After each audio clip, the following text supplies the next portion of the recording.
జై జనసేన, జై జై జనసేన. ఇప్పుడు పిఠాపురంలో ఓ రేంజ్లో ఉంది. అసలు పిఠాపురం అంటేనే తెలీదు మాకు, కానీ కేవలం పవన్ కళ్యాణ్ గారి వల్ల పిఠాపురానికి ఒక పేరు వచ్చింది. నాకు ఏమి ఫరక్ పడదు, నా జోలికి వస్తే డొక్క చించేస్తారు, నాకు ఇబ్బంది లేదు.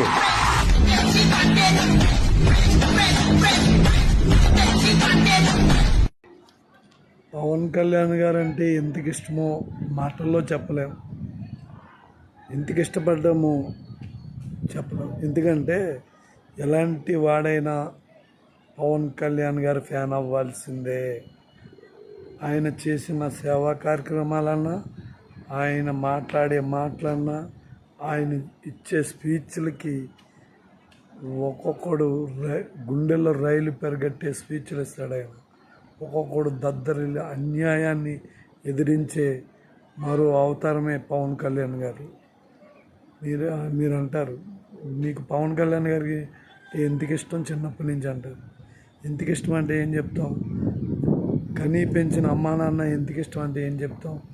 అది వాళ్ళ మీద ఉన్న ప్రేమ. అలాగే అమ్మా నాన్న పవన్ కళ్యాణ్ గారు నా దృష్టిలో. ప్రతి ఒక్కరికి చెప్తున్నా, ప్రతి ఒక్కరికి చెప్పేది ఏంటంటే, ఇప్పుడు పవన్ కళ్యాణ్ గారు డిప్యూటీ సీఎం అయ్యాక ప్రతి ఊరికి రోడ్లు ఇచ్చి తన పరిపాలన కొనసాగిస్తున్న కొణిదెల పవన్ కళ్యాణ్ గారు ఒక డిప్యూటీ సీఎం గారు. ఆయన్ని అనుకుంటే మనకే పాపమని నేను అనుకుంటున్నా. ఎందుకంటే అప్పుడున్న ప్రభుత్వం ఏ రోడ్లు వేయించలేదు, ఏమీ చేంజ్ లేదు. ఎప్పుడైనా సరే ఇప్పుడు పల్లెటూరులో వెళ్తే అబ్బా రోడ్లు ఏమున్నాయరా బాబు, డీసీఎం గారు ఏం చేశారా అని చెప్పుకున్నారు.